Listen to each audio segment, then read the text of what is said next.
Okay, guys. Ever wanted a flexible way to combine feature cards with products or collections all in one clean grid? Well, this section makes it feel genuinely premium. Today, we're adding this collection list section to your store. So let's not waste any more time. Let's jump straight into it. Open your favorite browser and search for Shopify App Store. Click on the first link. This takes you straight to the official Shopify App Store. From here, you can install any app based on your needs. Right now, we're searching for Section Kit in the search bar.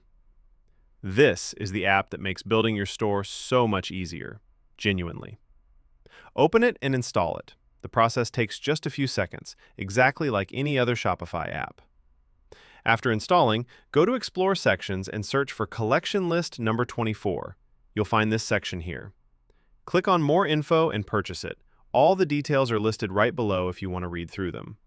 I've already purchased this one though, so let's close this and click on My Sections instead. This is where your purchase sections live. Let me scroll down, and there's the section. Click on Customize, choose your favorite theme, and the section installs successfully. Now let's open it in Theme Customizer and give it a second to load. Once ready, click on Add Section, type Collection List number 24, and choose that section. It'll be added instantly, and its settings open up on the left side. But we don't need those settings just yet, so let's close this and choose any feature card.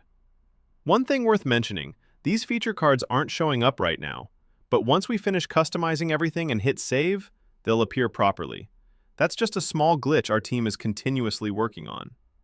Now let's add an image, whatever product or collection you'd like to show. This is a partner account, so it doesn't have too many unique products ready, so I'll just add some random ones. After adding the image, let's click on the title and edit that too, according to my own product, and scroll down to update the description as well. Right below that, you'll find a link text option, where you can add whatever you'd like to. Now it's time to add a product or collection.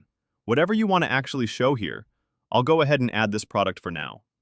You'll customize every card this same way, one by one.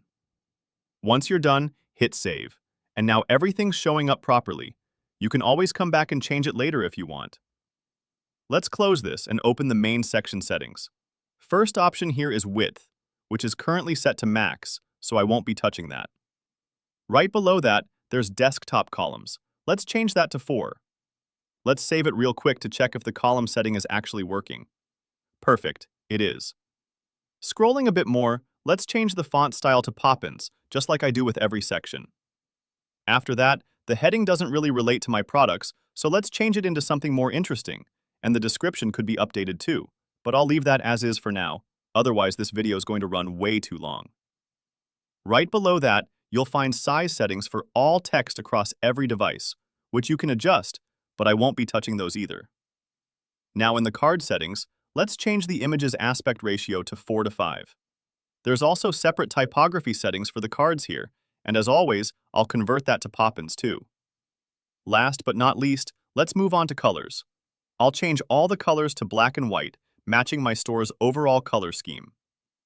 And finally, there's padding, which I won't be touching right now, but feel free to adjust it for your own store.